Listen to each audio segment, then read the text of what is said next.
Magandang gabi mga kalokard. Ito po si Uncle Justin ng Life Without Rice Movement. Tayo ngayon ay live para sa ika-116th episode ng Kwentong Lokal. Ang ating panauhin ngayon ay isang dating obese class 2, no? Si Jay Ileana. No? At ito ay napangibabawan at na-reverse niya lahat. Naging normal, sabihin natin, naabot niya ang kanyang ideal weight sa kasalukuyan mula sa 95 kilograms tungo sa pagiging 60 kilograms sa kasalukuyan. No? Si Jay Liana ay 44 years old, isang graphic designer mula sa Marikina City na nagpakita ng isang kahangahangang transformasyon sa kanyang kalusugan mula sa pagiging obese class 2 at may mataas na presyon ng dugo. Siya ay pre-diabetes din at araw-araw ay umiinom siya ng apat na maintenance, no?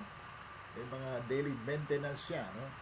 Ngunit sa kabila nito, mga kalokad, hindi niya naramdaman ng tunay na ginhawa. At batay doon ay nagdesisyon si Jay na baguhin ang kanyang buhay at sa paraang natural at matalinong mga hakbang. Sa pamamagitan ng low carb at intermittent fasting, unti-unti niyang tinanggal niya unti-unti, no? Ang kanyang rice, ang mga tinapay, ang pagkain niya ng mga mahilig siya sa kape, ang kanyang paborito ay 3-in-1 coffee at natanggal niya ito ng unti-unti. Siya ay nag-focus sa mga masusustansyang pagkain katulad ng karne, isda at mga itlog, kabilang ang mga healthy fats at ilang mga paboritong green leafy vegetable. Isinabay niya rito ang kanyang regular na ehersisyo tulad ng paglalakad at yun na nga, naabot na niya ang kanyang 60 kg sa kasalukuyan. Ano? At isang nakakatuwa dito, mga kalokarb, siya ay medication free na. Wala na siyang daily maintenance at siya ay mas malakas pa at malusog kaysa sa dati. At I think nasa virtual studio na natin si Jay, no? Imbitahan na natin siya sa ating screen. Magandang gabi sa iyo, Jay. Live tayo ngayon dito sa Kwentong Low Carb. At nagkwento na ako ng konti sa iyo at bumati ka sa ating mga taga-subaybay, please. Good evening po sa lahat po ng viewers po ni Uncle Justin. Yun nga po, katulad po ng banggit ni Uncle Justin, ako po si Julian, isang 44-year-old na graphic designer po sa Marikina. Okay. Okay. At ganito, tungkukin na natin ang iyong napaka-interesting na kwentong low carb, ano? Kung pwedeng simulan mo na, Jay, ang iyong kwentong low carb at pag-share sa ating mga taga-subaybay. Kung dire-diretso mo na at para na-excite na ang ating mga miyembro ng Life Without Rice Movement at mga ka-low carb, mga taga-subaybay ng low carb, kwentong low carb. Go ahead, please. Good evening po ulit. Bago po ako mag-low carb, marami po akong sakit. No, na yun po, dala po ng aking pagiging obese class 2. No, meron po akong high blood pressure since 2011 po yun. Ang pinakamataas po na inabot po ng aking BP, kung maniniwala po kayo, ay 200 over 100. Pinakamataas po yun. Naglalakad-lakad pa po ako nun. Parang feeling ko po, normal pa ako nun, pero talagang sabi po, nung nag-BP po sa akin, dalawa lang pupuntahan ko po yun. It's either hospital o mamamatay po ako. Yung ganun kataas ng BP po.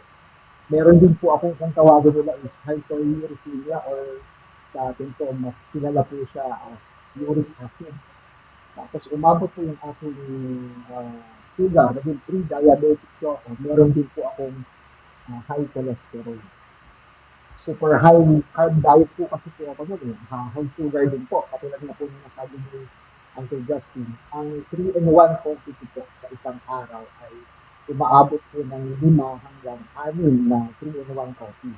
Dahil po siguro doon sa aking trabaho, feeling ko po yung pati po ang nakakapagbigay sa akin ng maraming idea para maging creative ako. Pero parang hindi po ito itibig ang naibigay sa akin. Eh. Parang puro sakit po. Dahil doon napakatamis po talaga ng 3-in-1 coffee. Pero gustong gusto ko po yun. Amoy pa lang po na dati eh. Talagang ano na ako, na-addict na po ako yan. Tapos, very sedentary po ako. Pag umupo po ako sa lamesa ko po noon, para gumawa po ng trabaho, talagang hindi na ako halos tumatayo. Siguro pagka magsi-CR lang po, yun lang po ang time na tatayo po ako. Pero talagang very sedentary po. Matagal ko rin po siyang naranasan. Actually po, yung BP ko kasi, o yung high blood pressure ko, sabi nila, may lahing blood po kami. Kasi yung early 30s ko po, every time po meron kami annual physical exam sa company, kumbaga parang bagsak eh. Lagi akong pinapaiwan, parang, oh, mataas yung BP mo, 150/95. During that time po, cyclist po ako noon. So, active po ako ng cyclist. So, although cyclist po ako noon, yung BP ko po, hindi talaga siya, hindi siya bumababa. 150/95 po ang BP ko. Sabi nila kasi may lahi daw po kami ng high blood pressure. Pero, hindi po ako sigurado bakit gano'n eh. Pero yung time po na yun, talagang sabi sa akin, oh, mag-maintenance ka na kasi ang BP mo 150/95. So, nare-report sa office eh, na gano'n ang BP ko. Every annual physical exam, ganun po ang BP ko kahit very active na po ako, nagka-cyclist na po ako. Siguro mga 2015, kaya mga ganun, 2015 po. Very active po ako sa cycling, pero mataba po ako doon, sa kanya po yung BP, hindi niya siya umaayos. Tapos po, nung narisitahan na po ako ng gamot, ayun na po, ang mga iniinom ko naman is Lodipine, Losartan, tapos sa cholesterol, Rosuvastatin. Siguro, kilala po ninyo yung mga gamot na yan. Saka may metformin kasi naging ano po ako, pre-diabetic po ako noon. So, yun po yung 4 na gamot na ibinigay sa akin. Ang totoo po nun, Uncle Justin, nung binigyan po ko ng ganong gamot, parang na-hopeless po ako. Sabi ko, ano itong nangyari sa akin? Bakit ganun yung gamot na binigay sa akin? Parang akong matanda. Parang hindi sabihin, ano ba to? Parang panghabang buhay na ba to? Kasi sabi po ng doktor, ay, habang buhay mo na yan, maintenance mo na yan, maintenance mo na. So, ang nangyari po na sa akin, medyo, parang na-hopeless po ako, pero sabi ko, hindi ako papayag din ganito. Gusto ko, gumaling ako. So, yun nga po, fast forward po, dumating po yung last quarter ng 2021. Nag-search po ako ng ibang paraan po ng natural na paggaling. Sabi ko, kung mayroon po sana na paraan ng paggaling, hanggat maaari po, hindi aasa sa mga synthetic drugs o yung tinatawag po natin na maintenance po. So, talagang nag-search po ko tapos ng iba't ibang klase ng diet. So, nakita ko po yung herbal, may mga vegan, iba't ibang diet po na matagal ko na po siya nakikita pero sabi ko parang hindi effective eh. Until Justin, parang sabi ko, kaya hindi ko nakita ko, parang hype lang eh. Parang uso lang ng time na yan. Pero sabi ko, parang walang gumagano sa ganun. Parang nangingibabaw pa rin yung kahit ganun yung diet mo, eto pa rin, may maintenance pa rin. So, talagang naghanap po ako. Ang nangyari po, sa paghahanap ko po, nag-end up po ako, nung nakita ko, sabi ko, low carb. Sabi ko, parang bago to ah. Napanood ko po yung isang video po ni Dr. Jessica Grace Rojo. Sabi ko, parang sa lahat po ng sinerge ko, parang ito yung kakaiba. Parang iba yung approach niya. Sabi ko, parang okay to ah. Tapos inaaral ko po siya, habang pinapanood ko po, inaaral ko. So, sa isang side po, pinapanood ko siya, tapos pag may binanggit siya na, sa yun ang history, ganito ang pagkain natin. So, sinesearch ko po, sabi ko, back up ng science yung sinasabi na ni Dr. Rojo. So sabi ko, hanap na ako ng counterpart nun sa foreign. So hanap din ako. So nung nahanap ko naman po, ang na-search ko naman po nung time na yun is si Dr. Eric Berg. No, same lang po yung advocacy nila, same concept, natural healing po, tamang paraan ng pagkain, doon gumagaling yung mga tao. So, sabi ko parang okay ito ah. So, ang ginawa ko po, inaral ko po ng inaral ko yun. So, aral ako ng aral. So, videos lang po, videos. Tapos, may mga nababasa rin po ako. Yung iba po, podcast. So, yun, talagang pinapanood ko po siya, inaral ko po siya. So, tapos unti-unti ko po siyang in-apply. Ah, Hindi po muna ako nagpa-coach nito na kasi sabi ko na parang hindi pa po ako fully hindi gusto ko talaga maaral ko muna. So, hindi pa muna ako nagpa-coach. Nag-self-study lang po muna ako ng Apple Justin. So, tapos ang ginawa ko po noon, syempre sabi nga po natin, ah, nasa Diyos ang awa, nasa tao ang gawa. So, nag-pray po ako, nagalangin ako. Sabi ko, sana correct. gumaling ako sa sakit ko kasi ayoko ng gamit Ayoko ng habang buhay, naka-20 medicine ka. Yun nga po, isa pa po, ang drive ko po noon kasi sabi ko po, Uncle Justin, ako po ang head of the family. Ako din po ang breadwinner. Dapat po, ah, ako po yung malakas. Dapat sa akin magsimula yung healthy way of living. Tapos, kumbaga po, lead by example nga po. Hindi pwede po yung tayo pa yung breadwinner, tayo pa po yung may sakit.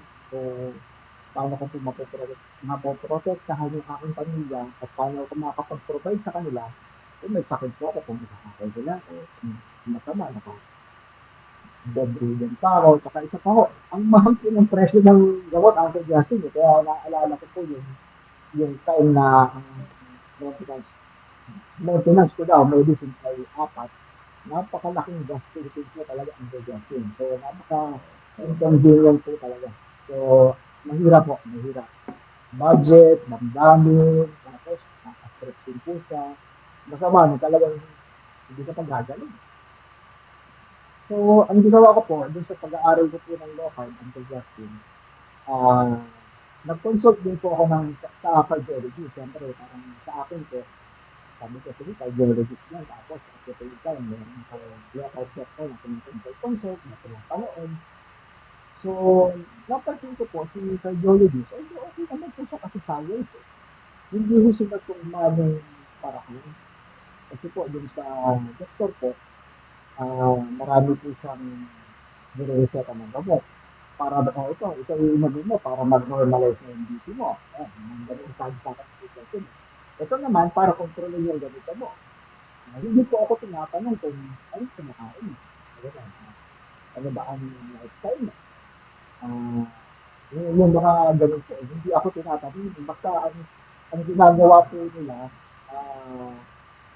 pinapa-laboratory ko po ako, Uncle Justin. Tapos, pagka nakuha ko yung result ng laboratory, ito po yung lab result ko. Tapos BBT po ako. After ko i-BP, okay, ito yung inumin mo. Reseta Tapos wala agad. na, wala na. Apo. So, result na po agad, Uncle Justin. Talagang, sabi ko, ganun ba yun? Sabi ko, ganun ba yung sa doktor? So, ang ginawa ko po, ang, ang ginawa ko po, nagtuloy pa rin po ako na nagtuloy po ako ng panglolokal ko. Hindi po alam yung hindi po alam ng aking opo. Sige po. Tubig po.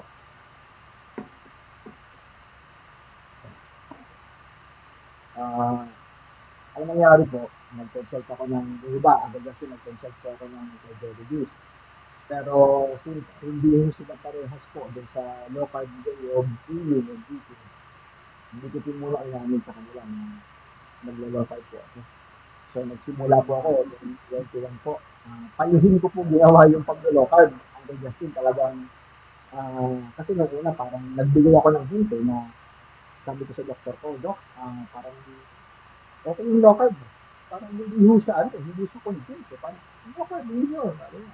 Basta inumin mo to, ito mo to, kukontrolin ito yung BP mo, kukontrolin ito yung sugar mo. So, mga ganun po. Ganun na po sinasabi sa akin. So, ang ginawa ko po, dahil inaaral ko po yung local during that time, yun po, sinabayan ko po siya. Sinabayan ko po. Ah, dati po, yung kanin ko po, nakakahiyaman kong aminin, no, last quarter po ng 2021, nagbawas po ako ng kanin ng industry. So, yun nga po, hindi ko man, nahihiyaman ako kanin. Dati 3 cups of rice po ako kada kain. Kasi ang bigat ko eh. 96 kilograms po. So, matapang mataba po ito. Kada kain ko po, 3 cups po ng rice ang kinakain ko. Kapag Pakita nag-eating nga po uli ako, natin yung dati mong picture.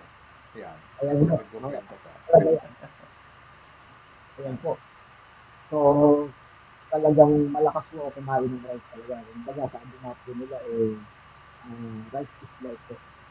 Tapos kasabay pa po nun habang kumakain ako ng 3 cups of rice, 3 and 1 po. Pero katulad po ng binanggit ko, last quarter po ng 2021, nagsimula na po ako magbalas ng kanin. Pero hindi ko po binigla ang Justin. Ang ginawa ko po, yung 3 cups ko po, dinala ko muna siyang dalawa. So talagang nag-transition po ako. Talagang, ang totoo po kasi, ang hirap po eh. Ang hirap alisin po yung rice. So, sa akin, sa akin po, nahirapan po ako. So, sabi ko, sige, bawas muna ako ng 1 cup. So, dalawang cup of rice muna. Tapos, after a week po, uh, ilang rice na lang. Tapos, hanggang sa every lunch na lang po ako kumakain ng rice. So, ganito din ako. Tapos, 2022 po, nagbawas na rin po ako. Tinanggal ko po. Totally po. Tinanggal ko po yung 3 and 1 na kape. Talagang mind, sabi ko tatanggalin ko talaga yung 3 and 1. Kahit na gusto ko po talaga siya, talagang tinis ko po, tinanggal ko yung 3 and 1 na kape po. Tapos, fast forward po, 2022, pagbalik ko po sa doktor, pag tingin sa laboratory ko, sabi niya, ah, okay lang po Sabi sa akin, okay yung laboratory mo ang inalis ko lang po yun, rice, saka, yun nga po, yung 3 and 1. Yun pa lang po. Hindi pa ako talagang, fully po sa pag-local po yun. Although, nagka-transition na rin po ako paunti-unti. Tapos, pinatimbang po ako ng ito. Sabi niya, mas magaan ka ngayon. Mas maganda ang laboratory. Ano yung ginagawa mo? Sabi niya. Hindi ko pa muna sinabi na nagloloka ako kasi baka pagalitan po ako.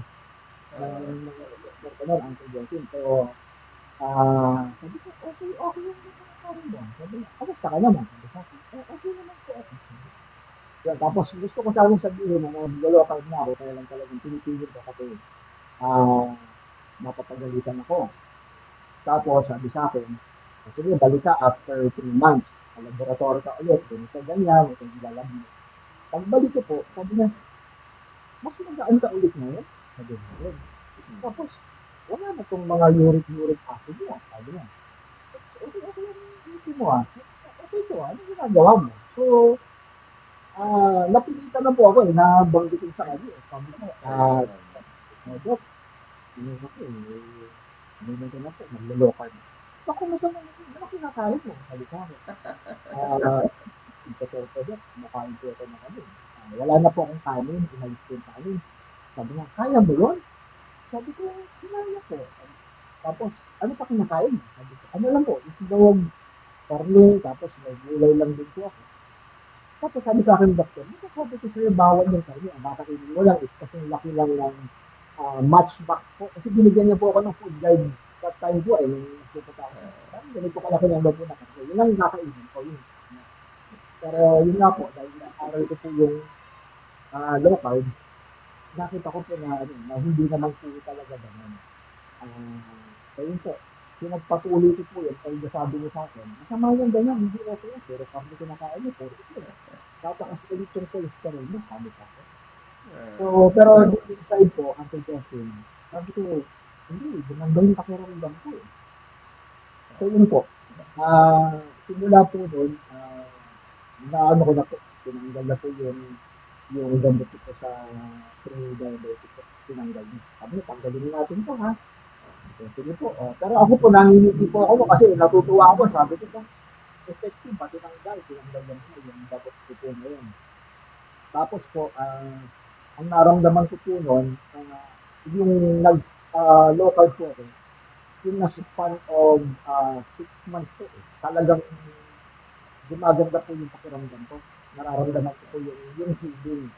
Hindi pa po ako nagiging tayo ng pastor ko na ng Gulgan. Talagang, yun lang po. Tapos, hanggang sa inyo po, fast forward po hanggang sa ngayon, talagang wala na po akong gamot. Tapos normal po lahat yung laboratory. Kaya natutuwa po ako. Yun po, yung nangyari po sa akin na gano'n, natutuwa po talaga ako kasi una po, mas maayos po yung kalusugan ko, mas magaan po yung katawan ko kasi nga po, ang Kuya Justin, from 96 kilograms, naging 60 to 61 kilograms ang po ako, naglalaro lang po sa gano'n. So, ano nangyari po, parang 36 kilograms po yung nawala sa akin. Ang totoo po yun, ako po, ang laki po, ang Justin. Dati po, hindi ako makapag-sintas ng sapatos. Lahat ng sapatos ko nun, puro sneakers po kasi hindi ko talaga po siya makabot eh. Kung hindi ko po siya ipapatong yung paa ko sa upuan o something na mataas po, hindi ko ako makakapag-sintas. Hindi rin ako makapag-butit na mag-nail cutter ng ko sa paa kasi talagang hirap na hirap po ako. Malaki yung tiyan ko, mabigat yung katawan ko, tapos konting galaw ko lang, yung pawis ko, pagaktak na po siya. So talagang sabi ko, ang laki ng pagbabago. Parang feeling ko nga po, parang ibang tao po, parang gano'n eh, parang ibang tao po yung nakikita ko kapag nagsasalabog po ako. Tapos po, unlike before po na pag alam kong mataas ang BP ko, meron pong masakit sa bato ko, tapos may masakit sa likod, may masakit sa taas, siguro po, dulot na rin po ng ano yun, ng pagiging obese plus ko po. Napakabigat ko po kasi kaya yung time na yun talagang sabi ko, konting lakad lang, parang masakit yung mga joints ko, yung ankle ko, sa taas, yung talagang sabi ko, ang laki po ng pagbabago. Nung pumayat po ako alone, talagang malaki po yung naging pagbabago ng Justin. Tapos, yun nga po, dagdag ko na rin po, naglalakad na po ako. Pagka nagkakasipon po sa office o nagkakaroon po ng parang yung tarangkaso, ganyan po, hindi po ako basta-basta tinatamaan. Tapos kahit pag nagkasipon po, hindi rin siya tumatagal ng isang linggo, parang isang 3 araw lang. Although talagang katulad po ngayon, medyo malamig ang panahon. May mga socket po. Pero yung araw lang po, ganun lang po. Hindi ako nakakasakit. Like before ko talagang pag sinipon po, parang isang linggo o mahigit. Ganun po ang nangyayari sa akin. Ngayon po, medyo maayos po. Ganun po ang nangyayari ang digestive. Apo, yun nga po, katulad po yung sabi ko, yung pag-local ko po, in a span of 6 months po, ramdam po ako ng healing. Ramdam po, sa grocery po ako, alone, malaki po yung naging ginhawa. Hindi na po ako hirap gumalaw at saka hindi po mabigat sa pakiramdam. I see. At ito yung, Iklaro ko ng konti, ibig sabihin yung 6 months na yon, gumanda ang iyong blood sugar, blood pressure, yung iyong uric, at yung timbang mo, yung 36 kilos, gaano kahaba ng panahon yun nawala? Or let's say ganito, sa unang 6 na buwan na binabanggit mo na significantly gumanda ang iyong pakiramdam, ilang kilo ang nawala noon? 6 months. Ano po agad nasa 10 kilos po agad. Kaya, yun nga po. Bahulog yung isura ko po na talagang biglang, kaya po. Ito ang nangyari po na. Tapos,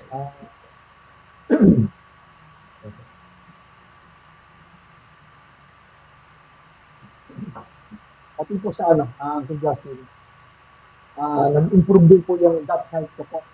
kasi before po, nung matanda po ako, gawa ng siguro, puro high carb ang kinakain ko. Madalas po Ah, ako mag-LDL yan eh. Nung medyo pumayat po ako, yung sabi ko parang hindi na ako LDL. Dati parang madalas eh. So mm, yun po ang isa sa mga naging advantage po ng pag-low carb ko po. oo. Nung time ko na, ano, nung tumigil po ako sa mga high carb na pagkain. Yun nga Mm, lang po, yung mga hamon po o yung pinakamahirap po dun sa gitna po ng ating pag-low carb. Nung una po, sabi nga po nila, Arjen, bakit, bakit ang payat mo? May mga ganun, may mga ganun comment po. Bakit ang payat mo? Nagkasakit ka ba? Parang, pare, parang mas okay ka rin tingnan, mataba ka. Parang ganun, ganun.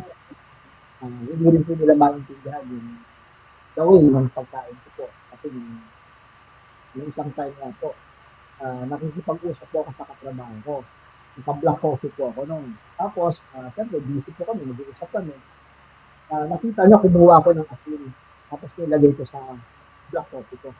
Sabi niya, oh pare, ano yan? Asin yan, asin yan. Sabi ko, hindi, alam ko, asin yan nilalagay ko.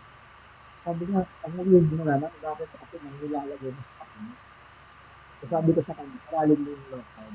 Hindi sigurado, paano yung lasa niya? Sabi ko, masarap. Hindi masarap yung ano, masarap yung kape na merong konti. So parang, iniiling sila parang, hindi ko maintindihan tong taong to. So, tapos, yun nga po, isa pa po yung pag-skip ko po ng breakfast. Sabi ah, sa akin, oras na para kumain, bakit hindi ka pa kumain? Hindi, kasi po, ngayon po, usually ang kain ko po is 12 in the afternoon po. So, hindi ako kumakain ng yung the usual po na kinakain ko ng breakfast. Hindi ako nag-breakfast sa umaga, ibig sabihin po. So, ah, ang kain ko talaga, 12 in the 12 noon po, yun ang unang kain ko, first meal ko. So, so sabi sa akin, nagtimad ka na. opo, nagsimad na po ako, sabi sa akin, ang weird mo, hindi ka namin maintindihan. So, lahat sila kumakain na ako, natrabaho ko rin. Sabi na, kain ka na, subukan mo. Sabi ko, hindi pa ako kumakain kasi mo. Tapos yun nga, titignan nila ako, ano pagkain mo? Tapos pagtingin nila, itlog, isda, parang may tapos wala kang tinapay dyan, wala kang, sabi ko, wala. Sabi sa akin, weird na yung diet mo. Yung mga ganun po. So, medyo hamon din po sa akin yun. Sa pag-low-carb journey ko po.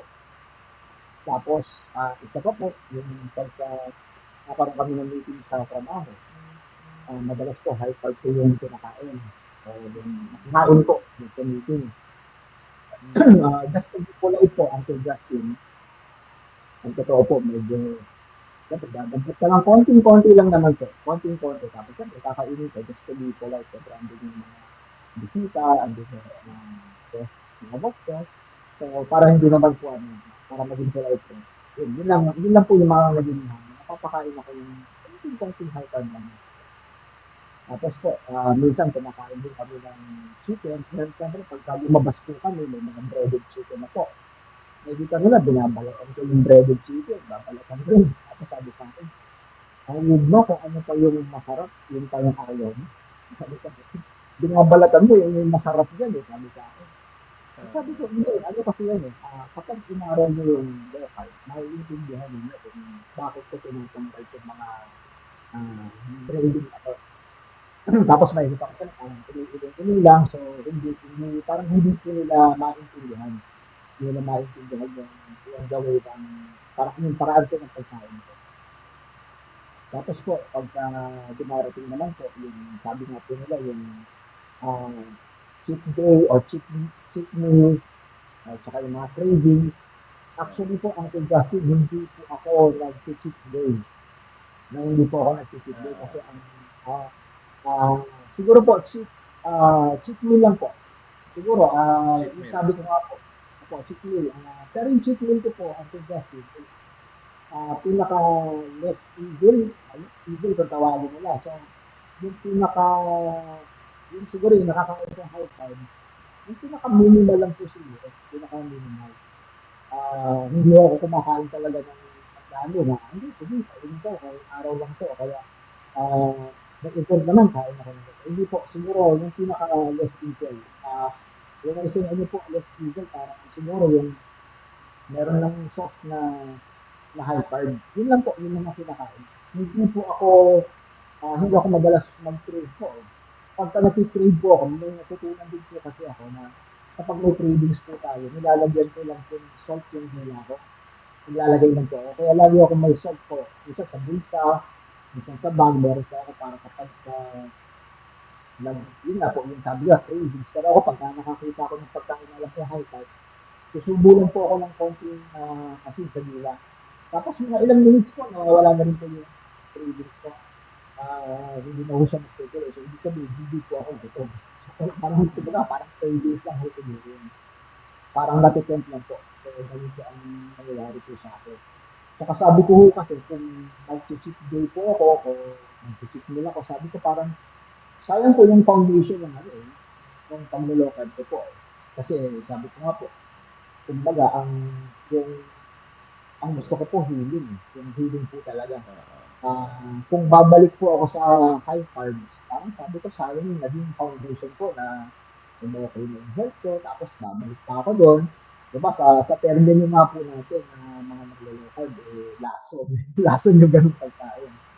So, ayoko na po bumalik sa kaya talagang iniiwasan ko po. Hanggat maaari po, iniiwasan ko. Pero kung hindi po, yung pinaka-less evil po, tawagin ko, yung pinakain ko pong high carb. Ganun po ang ginagawa ko po. Tapos po, 2022 po, yung nagsimula po ako ng intermittent fasting. Hindi ko rin po siya binigla. No? Pinaka ano po pinaka minimum pa yun, kung tawagin. Parang 8 hours lang po ako nagpa-fasting, then 16 yung eating window ko po, nung una. Then nung naka-adapt po ako, after 2 weeks po yata, nag-transition ako to 12.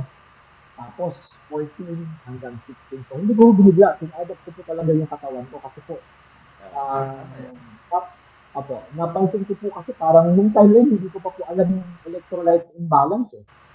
Yun po pala kapag naging intermittent fasting natin, napapalitan mo po ang negative na ano, yung electrolytes mo. And during that time ko, parang hindi ko pa na-adapt yung sarili ko. Sabi ko, bakit ganun? Parang asakit yung brain ko, parang may brain fog ako, may mga kilo ko na hindi ko maintindihan. Minsan nga, napagkakamali ko pa ng blood yata ako, o mag-BP ako, pag-BP ko, okay na, bakit ganun? Yun pala, yun nga po, pag nag-intermittent fasting ka, kailangan sapat din po yung electrolytes ng ininom mo. Hindi pwede, sige, tayo po mag 16 hours, 16 hours ka diretso. Wala ka nang nakakainin, hindi ka rin nag-electrolyte, mali po yun. So, kailangan, naka-electrolyte pa rin po. So, ganun po ginawa ko talaga. Inaral ko po talaga. Medyo mabagal lang po ang suggestion yung naging scientific na intermittent fasting. Pero talagang inaral ko po. Inaral ko. Pina-adapt ko rin po yung katawan ko. Ganun po ang ginawa ko ngayon. Tapos po, naging bahagi na po ng yung fasting sa no-carb lifestyle ko po. No, like naman sabi ko, pinag-adapt ko po yung katawan ko sa intermittent fasting. Unti-unti po, naging komportable po ako sa intermittent fasting. Napansin ko po yung pag-lose weight ko po, yung healing ko po, parang yung full potential po ng low carb saka yung full potential po ng low carb fasting, mag-max po siya ng intermittent fasting pa ako. Yung na-partner ko si low carb saka intermittent fasting, yun nga po, mas bumilis po yung healing ko ng katawan ko po. Tapos yun nga po, nakita ko rin po, at napagod ko rin kay Dr. Rojo, pati kay Dr. Eric Bird, na yung fasting pala, talagang natural po pala yung proseso ng katawan ng tao. Hindi lang po siya backup may science, pati po history siguro kasi yung mga early people po talagang nagpa-fasting po sila. Bago ho sila kumain, talagang naghahanap po talaga sila. Hindi ho sila yung mga ninuno po natin dati, wala naman po silang record. Napagising nila, bukas ng record, pagkain. Hindi po talagang natural po pala talaga sa katawan ng tao na hindi ka agad-agad kumakain o hindi ka lagi kakain. No? So, talagang naghahunt muna sila kapag nakapag-hunt sila, lulutuin pa nila, saka nila kakainin yan. So, ibig sabihin, from the time na nagising ka, hindi talaga kumakain ng tao. Talagang nagpa-fasting pa rin. Tapos, the longer ka fasted, mas better po sa health. Yun po ang natutunan ko po din sa intermittent fasting. Sa Okay, so ngayon din po, dalawang ako, combination ako, nagpabilis ng iyong nagpag- pagbuti ng kalusugan ay ang low carb Apo, at intermittent fasting. intermittent fasting, tama po. Okay. So, kamusta naman ang iyong practice ng exercise? Ano mga form ng exercise ang ginagawa mo? Ayun po, ngayon po, since nandun na po ako sa ideal weight ko po, 60 kilograms na lang po ako, naglalaro na lang po siya until Justin ng 60 to 61. Katulad Oo. po ng kabakit ko rin, normal na po yung sugar, normal po yung lab, magaan po yung overall health ko. Kaya ang totoo po yan, bago po ako mag-start ng running, nagtanong pa po ako sa cardiologist ko. Sabi ko, Dok, magaan na po ako eh. Okay na kaya akong mag-running kasi ako, parang okay na, parang kaya ko na yung weight ko. Sabi niya, sige, ano ka na, mag-running ka na kung kaya mo, pakiramdam ko sa sarili mo. So, yun po, nagsimula na po akong mag-running. Ang ginagawa ko po, ah, 2 times a week po, nag-run po ako. No, running po ako ng 5 to 10 kilometers po. Tapos po, sa office naman po, since nakaupo lang po kami doon, ah, nag-aano po ako, every 30 to 45 minutes po, nag-a-alarm po ako ng relo or minsan ng cellphone. Tapos Galarm pupunta ka. po ako sa pinakalabi po ng CR namin. Nagpo-push up po ako, nag-step po ako ng 50 na push up, 50 na squat, or minsan po, mga yung tinatawag po namin na hip braces po sa mga tumatakbo po, yung parang yung exercise po ng tao. So, ganun po ang ginagawa ko. Tapos, everyday din po, kung hindi naman po ako makatakbo ng 2 times a week, yung 10 kilometers ko po, hinahabol ko po yun ng walk every, ano po, naglalakad po ako every after 30 minutes kong kumain. So, kakain ko po ng first meal ko, hintay lang po ako ng 30 minutes. Then after po nun, naglalakad po ako. So, ang nangyayari po, yun nga po, dalawa ang na-achieve ko po nun. Nakakapaglakad po ako sa ilalim ng araw. So, yung benefits po ng direct sunlight po, nakukuha ko rin po. So, nakakapaglakad po ako ng minimum ng 3 kilometers po araw-araw po yun. Tapos, nakakaralan din po ako. So, mga, I think po, mga 20 minutes to 30 minutes po yun. Nakakapaglakad-lakad po. Kasi ayoko na po mag-sedentary po.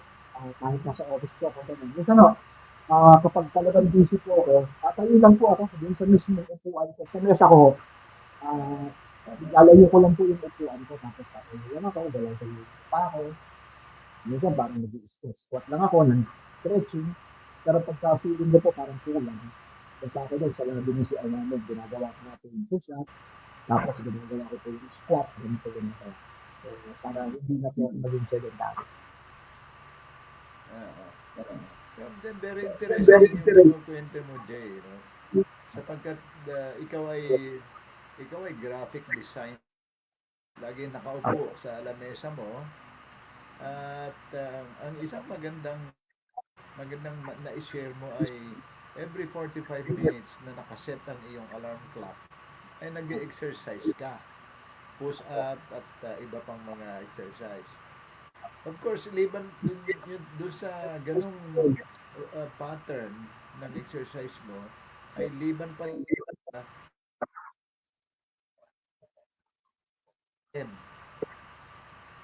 Araw-araw yun doon sa opisina. Opo, araw-araw po ang routine talagang Okay. consistent So, po ako doon. uh, ang pangatlo, at least meron kang 3 times a week na walking pa rin. Opo.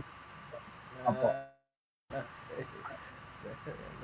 very athletic na nga ang iyong Yung walking ko po, na-develop. Uncle Justin, ano po, yung walking ko po, bali 5 times po siya. 5 times a week po siya. So, Monday hanggang Friday po nag-walk. Tapos, weekend po yung aking run. Oo.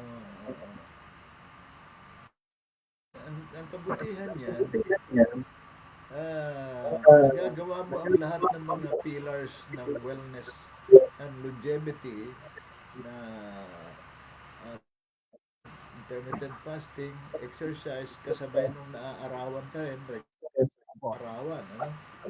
So I'm sure maganda tulog mo. Yun yung pinakamaganda ron.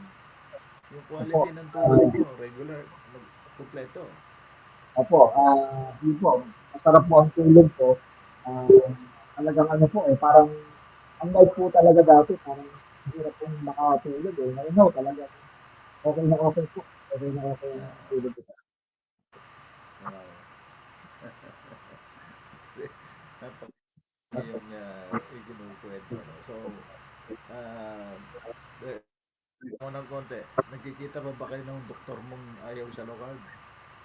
Ah, ang totoo po, hindi pa po ako nakakabalik sa kanya. Opo, pero Ganun ba? unti-unti rin po, tina-transition ko po din. Gusto ko nyo ano, explain ko sa kanya. Pero siguro po, naisip na rin na, ano nga naman, kumayat ko sige. Hindi naman lumala yung diabetes niya. Okay naman yung labs niya. Okay, okay yung katawan niya, okay yung pakiramdam niya. So, inuunti-unti ko rin po na paliwanag ko sa kanya. Pero siyempre, doktor po yun. Ako, ano lang po, hindi naman po ako doktor Hindi. para sa kanya. Dok, Hindi ko lang. uh, ang isa sa doktor mo, Jay, ay nung makita niya na maganda ang mga markers mo doon sa iyong lab test, ay tinatanggal niya yung mga gamot, di ba? Opo, May mga opo. maraming mga doktor din, halimbawa, high blood, yung ipakita yung pasyente yung kanyang lab test na normal ng kanyang blood pressure, eh sinasabihan pa rin yung pasyente na ito niya ng losartan. Hindi mabuti yung doktor mo ay hindi ganun na ang Opo. attitude. Ano? Uh, sa liban doon, pwede mo bang enumerate yung mga challenges, naging hamon mo dyan sa lalo na doon sa first 6 weeks, first 6 months na iyong practice. Ang naging challenges ko po doon, Uncle Justin, honestly, yung sa lahat naman po ng bagay, eh, yung learning curve po yung mahirap eh. Yung from doon sa nakasanayan mo, kasi nga po, halos 40 years po akong high carb eh. So, yung bigla ko po siya, hindi mga biglang binago, pero ibig sabihin, from doon sa nakasanayan ko po na high carb, tapos nag-low carb po ako. Yung learning curve po nun, o yung transition period ko, yun po yung naging mahirap po sa akin. Isa na nga po yun, yung mga electrolytes imbalance ko po. Yung una, hindi ko po alam eh, kung bakit ako nahihilo o naka-low carb naman ako. Yung pala, inaral ko rin po na nagkakaroon po ako ng mga electrolytes imbalance. Tapos yung dehydration din po. Hindi ko alam po kasi na talagang nadi-dehydrate po pala normally kapag uh, naglo-low carb. So, ang dapat gawin doon is mag-replenish po ng liquid po. Kaya minsan no, pagka umaga, nung naka-low carb na po ako, sabi ko pagka nasisiyaw ako, parang mas marami akong urine compared dati. Parang dire-diretso talaga, dire-diretso. So, dapat pala, napapalitan mo yung nilalabas ng katawan mo. Yung electrolytes po yun. Hindi basta-basta tubig yung electrolytes po. So, yung mga ilang bagay na yun, may mga counting feeling ko is discomfort, pero nung naaral ko po siya, yung natutunan ko po yung uh, tamang pagdalokay, naka-adapt naman po. Tapos, siguro po yun nga, yung lumalapit sa akin, yung parang yung payat mo, ano sakit mo? Nagka-cancer ka ba? Ano ka ba? Siyempre parang, parang Mga medyo impress. impressed. Mga ganyan. Parang, siyempre, parang hindi naman ano yun, parang minsan, nakakit yun, ganyan. Pero, sabi ko okay lang kasi hindi naman nila alam na kahit na pumayat ako, eh, mas okay yung pakiramdam ko. Minsan nga po, meron akong sinabihan na, mukha lang akong payat, pero mas okay na okay kung ganitong katawan ko kaysa yung dating mataba. Kasi sabi nga po sa akin, parang mas okay yung itsura mo ng mataba kaysa yung, ayun. Sabi ko okay lang, pero hindi na ako babalik doon. Kasi doon ako sa sa health eh. Yung sa inside ako, hindi ako sa outside eh. So, sa akin, mas okay na yun. Kasi dati, ah, kung sinasabi nila na mas okay yung ganun itsura dati, ayoko naman, parang anytime Uncle Justin, 200 over 100 na dito, ayoko na akong maulit yan. So, okay Tsaka na po ako apat, sa tsaka normal na apat ang tira. maintenance mo dun. Opo, yun nga po. Kaya sabi ko, doon na lang po ako sa magaling na po yung katawan ko kaysa yung sinasabi na nila na mas okay din yung Ah, itsura ko ng sabi ko. ah, yan, Pero yun kasi yes, general general public perception perception of ito ng malusog ay chubby. Opo. Kapag hindi ka na chubby, slim ka na, kung lean ng mga muscles, sasabihin sa'yo na may sakit ka ba? Yun nga po. Yun yung mga misconception. Ano? Walang pinag-ibayan doon sa kwan eh. Nakagisnan natin na 3 beses lang dapat kumain ng itlog, huwag kumain ng mga regular na karne, lalo na iwasan ng mga red meat, huwag kumain ng matataba. Yan yung mga misconception na natin. So, ganun din yung mga pagtingin at sabihin natin mga opinion na natatanggap natin. So, napangibabawan mo yun, binali mo Finalim. yun, ano? Yun nga po. Okay. Okay. So, Jay, before na hingan kita ng huling pananalita or sabihin natin ano ang iyong maipapayo sa mga locals o sa mga nagdanais na sumubok din na baguhin ang kanilang ng ikontrol ang kanilang kalusugan ano sa halip na ipaubaya ito sa rin healthcare system ano. So go ahead please ang iyong payo. May bibigay na payo sa publiko. Siguro doon po sa gusto mong sumubok, bago kayo sumubok, isipin niyo muna, yun nga po, unang-una, sa panahon po ngayon, hirap po may sakit. Ang hirap po may sakit. Siyempre, yung kalagayan po ng economy po natin, tapos tayo bilang mga breadwinner po, mga magulang, yun, mga padre sa pamilya, dapat po tayo yung unang-unang malakas. Tayo dapat yung magmula sa pamilya natin ng tamang paraan po ng pagkain.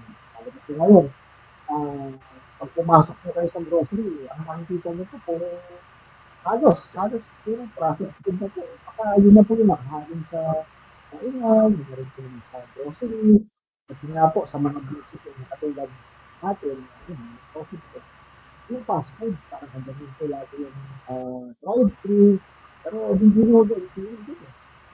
Yung kailangan isipin niyo po kung ano talaga yung kakainin niyo kasi ipapasok niyo po sa katawan niyo. Kung magpasok po kayo ng sabi nga po nila, junk food sa loob ng katawan niyo, ano pa na-isipin niyo? Hindi junk food po yung katawan niyo. So, yun po ang isipin niyo. Isa pa po, sa akin po, naging pahinga ko po, yung gamot ko, nagiging pang-control lang po talaga siya. Yun, ang sakit eh. Ang hinahanap ko po, o ang hinahanap ko po talaga yung tayo nagpapagaling po na na napag-aralan ko po, na-discover ko po na yung pagpapagaling po ng sakit.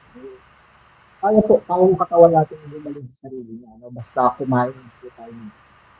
Katulad nga po yung sinabi ko kanina, yung junk foods ang kinain mo, huwag mo na-expect na malilimais yung katawan mo kasi junk food mo. Actually, hindi siya food eh. Junk talaga po siya eh. Basta Junkie. kumain tayo. Ako, junk food talaga. So, sa ano po, sa tamang paraan po ng pagkain, gagaling ako. Yun nga po, talagang kailangan mo lang din ano, kailangan mo lang mag-transition. So, yun nga po, medyo dun sa part ng transition, doon ka ano eh, doon ka lang una mahihirapan, yun yung magiging challenge. Pero after po yung challenge na yun, lalo na kapag nakaramdam ka na, sa kaso ko, in a span of 6 months, nakaramdam na rin iba, yung healing. So, sabi ko, okay po so, itutuloy-tuloy na lang. So, yun po ang payo namin. Payo, maipapayo ko po, doon natin sa mga testimony time. So, isipin nyo, kayo ang breadwinner, kayo magulang, kayo ang pamilya. Mahirap yung may sakit. So, talagang kailangan ayusin natin yung katawan natin. Huwag tayong umasa lagi sa gamot. Kasi nga po, ayun nga po, isa rin po sa natutunan ko, nagiging yung sarili yung katawan natin. Kaya lang ihim yung sarili na basta tama lang yung kinakain mo, tapos tama lang din yung lifestyle mo, kaya nga mag-heal. Na hindi tayo kailangan tumasa sa konting sipon lang, inom ng gamot ng ganito, konting ganito lang, antibiotic, konting may naramdaman lang, may sumakit lang, inom naman ng gamot. Hindi po eh. Minsan po yan, kasi talaga sa pagkain lang. Yung mga sakit-sakit na minor, minsan sa pagkain lang po yun. So, mag-focus po tayo dun sa ano, yung healing. So, yung pag-ayos po muna ng pagkain ko siguro. Tapos, unti-unti po, mag-transition tayo from high carb to low carb. Katulad nga po yung nasabi ko, yung nasa pangod 6 months na sa akin, pero yung healing ko talaga. At saka yung goal weight ko, that is isa, that's 5 years ko talaga. So, talagang unti-unti lang po. Pero, maaabot na rin po yun yung higing hawa din po yung katawan mo. Unti-unti lang po. Tapos, aralin niyo po mabuti yung cardio. Mag-focus po kayo dun sa healing. Ayusin natin yung paraan po ng pagkain. Tapos, hanggat maaari po, mag-focus po.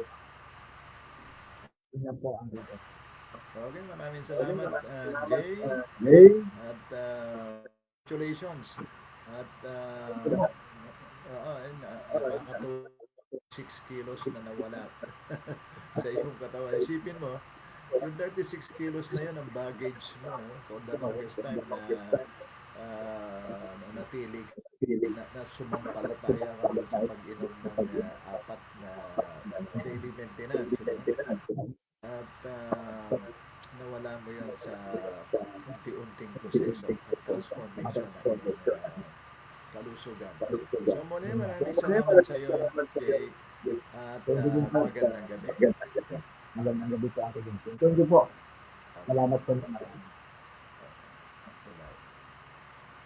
Okay, yan mga kalakab, si Jay Liana, 44 years old. No? Isang graphic artist, graphic designer, no? Na taga Marikina.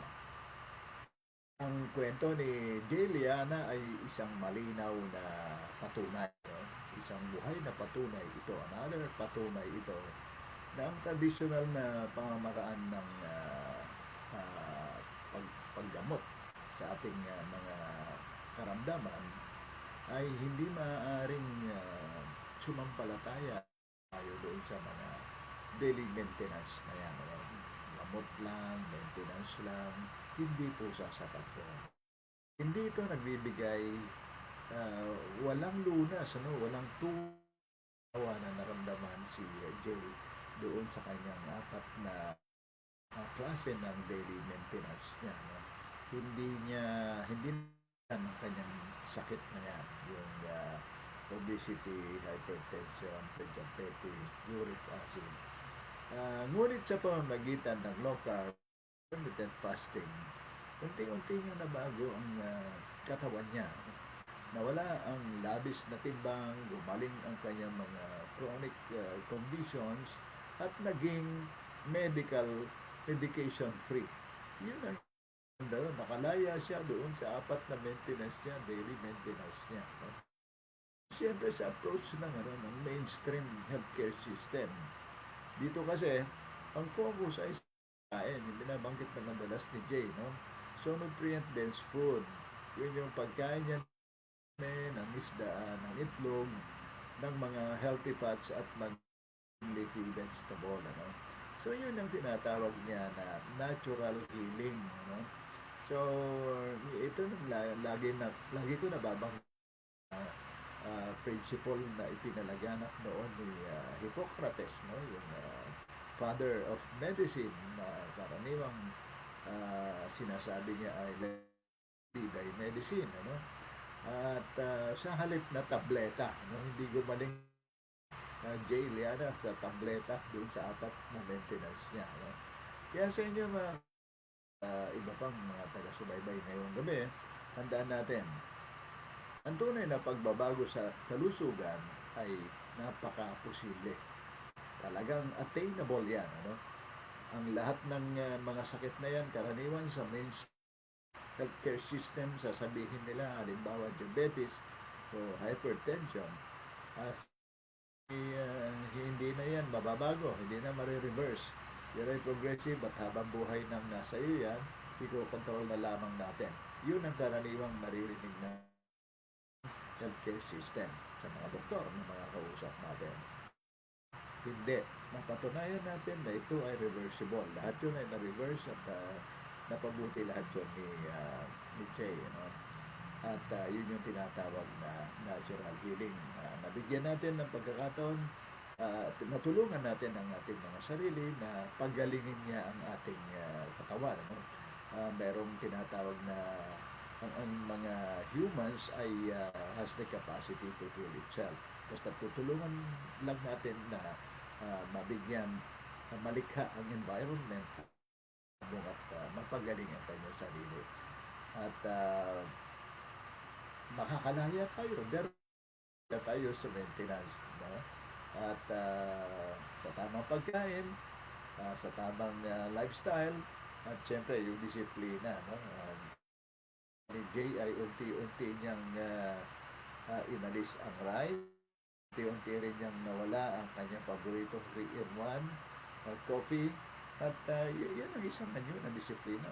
Unti-unti man ito, basta slow but sure, nakamit niya ang kanyang objective na maging marusog.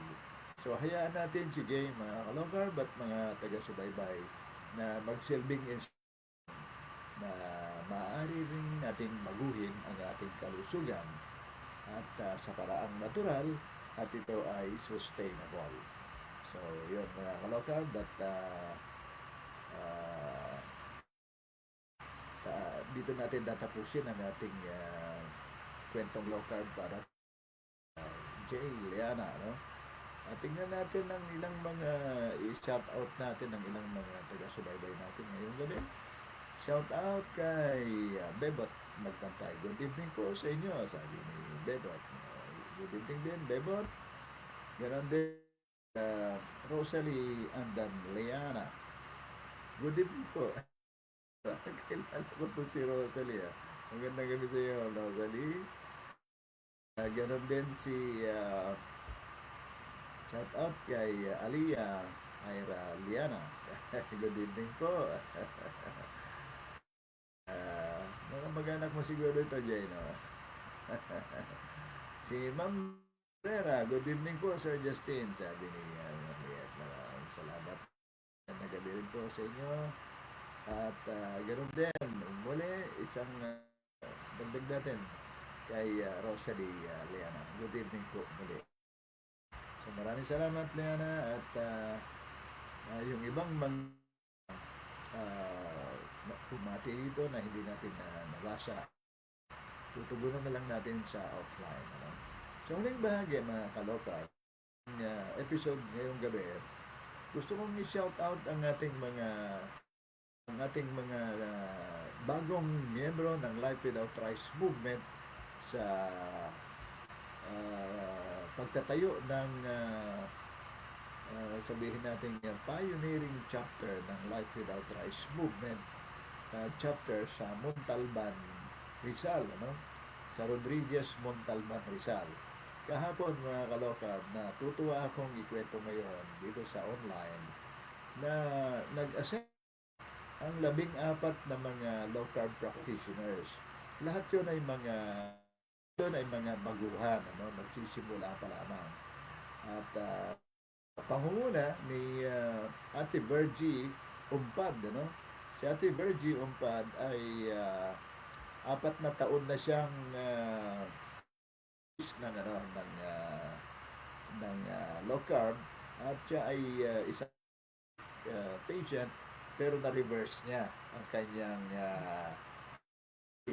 normalize ang kanyang blood sugar, at kanyang blood pressure, at iba pang mga complication. So siyang naging inspirasyon at sa 14 na mga leaders ng mga doon sa San Jose Rodriguez Montalban.